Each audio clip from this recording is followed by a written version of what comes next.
Hello everyone, welcome to our YouTube channel.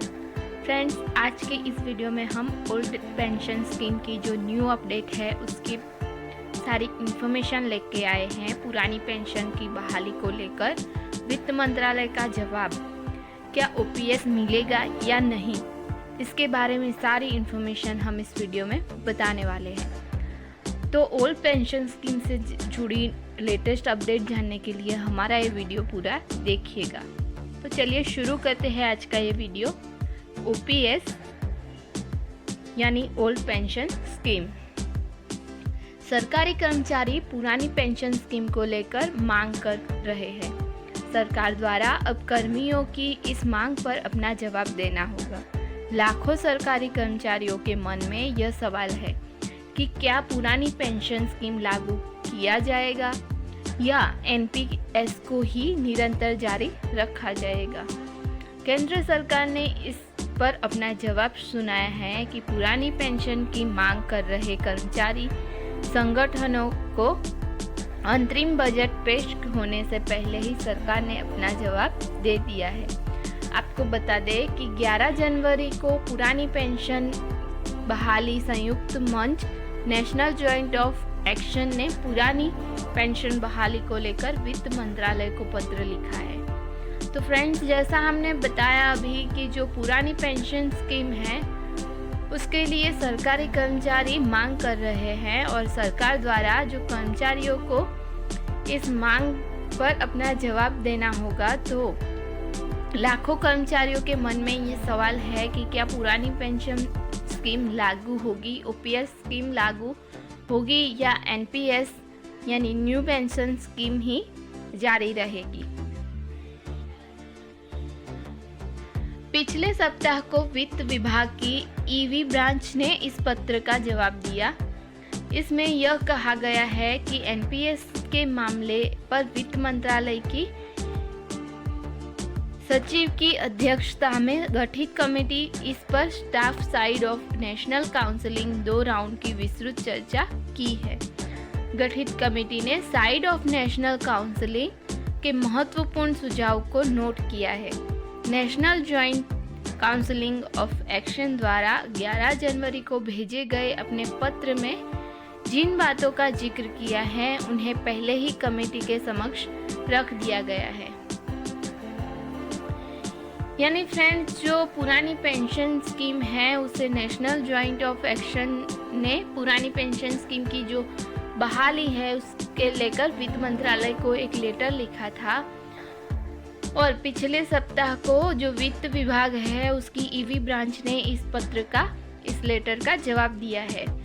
इस letter में कहा गया है कि जो एनपीएस है उस पर वित्त मंत्रालय के सचिव की अध्यक्षता में गठित committee staff side of national counselling 2 round की विस्तृत चर्चा की है। गठित कमेटी में साइड ऑफ नेशनल काउंसिलिंग के महत्वपूर्ण सुझाव को जो नोट किया है और जो इस पत्र में इस लेटर में 11 जनवरी को भेजे गए लेटर में जो भी बात का जिक्र किया है उन्हें पहले ही कमेटी के समक्ष रख दिया गया है। जानते हैं फ्रेंड्स, बिना गारंटी वाली एनपीएस मंजूर नहीं है उसके बारे में, यानी पुरानी पेंशन स्कीम की बहाली को लेकर केंद्र सरकार ने मांग की जा रही है। इसके लिए कई बार आग्रह किया गया। पुरानी पेंशन योजना बहाली संयुक्त मंच national joint counselling of action के संयोजक शिव गोपाल मिश्रा ने वित्त मंत्रालय से पुरानी पेंशन बहाली की मांग की थी। संयोजक शिव गोपाल मिश्रा ने बताया कि वित्त मंत्रालय को लिखे पत्र में हमने पुरानी पेंशन बहाली को लेकर मांग की है। उन्होंने बताया है कि हमने सरकार के समकक्ष पुरानी पेंशन बहाली को लेकर कई बार आग्रह किया है। सरकारी कर्मचारी को बिना गारंटी वाली एनपीएस योजना मंजूर नहीं है। इस योजना को केंद्र सरकार के द्वारा खत्म करना पड़ेगा। तो फ्रेंड्स, शिव गोपाल मिश्रा जो है उन्होंने वित्त मंत्रालय में जो पत्र लिखा था, जो लेटर लिखा था, उसमें उन्होंने जिक्र किया है कि पुरानी पेंशन योजना की जो बहाली की जो मांग है वो पूरी की जाए। सरकार के समकक्ष जो पुरानी पेंशन बहाली को लेकर उन्होंने कई बार आग्रह किया है, ये भी उन्होंने बताया। साथ ही जो कर्मचारियों की बिना गारंटी वाली एनपीएस योजना है वो कर्मचारियों को मंजूर नहीं है, ये भी उन्हें बताया। तो वो ऐसी मांग कर रहे हैं कि सरकारी कर्मचारियों द्वारा जो ये योजना को केंद्र सरकार के द्वारा खत्म करना पड़ेगा, ऐसा वो कह रहे हैं।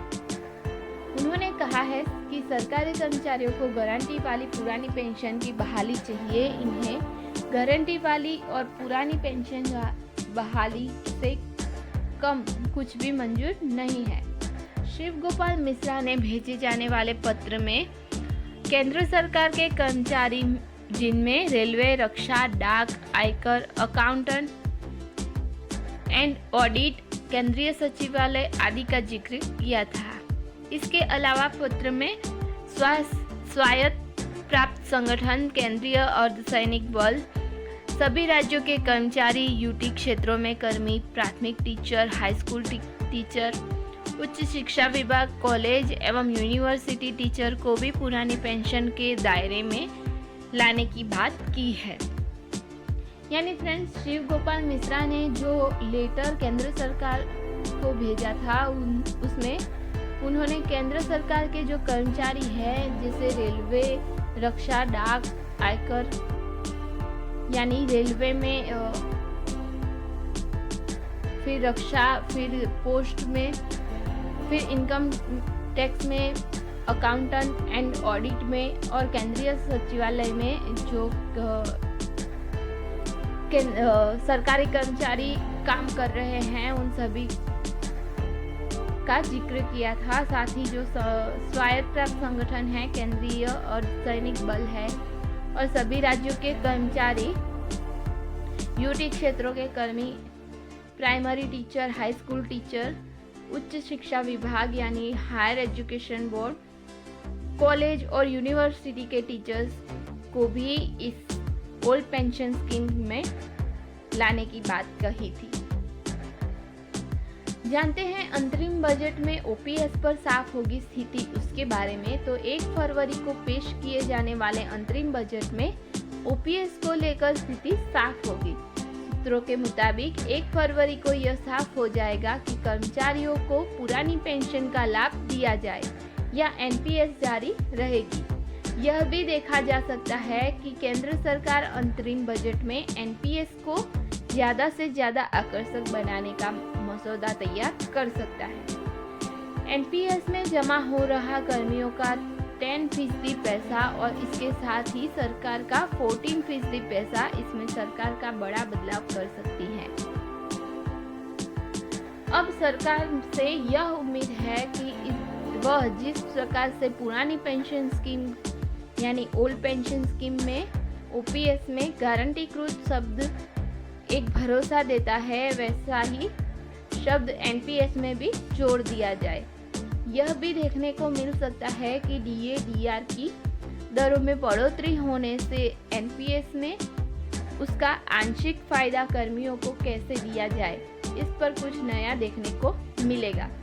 तो फ्रेंड्स, आज के वीडियो में बस इतना ही। आज हमने जो ओपीएस से जुड़ी इन्फॉर्मेशन बताई आपको, जो लेटेस्ट न्यूज़ बताई, उसके बारे में हम आशा करते हैं कि आपको पसंद आई होगी और ये अपडेट आपको हेल्पफुल रही होगी। तो अगर आपको हमारा वीडियो पसंद आया हो तो हमारे वीडियो को लाइक शेयर कर दें, साथ ही हमारे चैनल को सब्सक्राइब कर दें ताकि आपको ऐसी ही अपडेट्स मिलती रहे और साथ ही हमें भी थोड़ा बूस्ट मिलता रहे। Thank you for watching, stay tune for more videos. Thank you.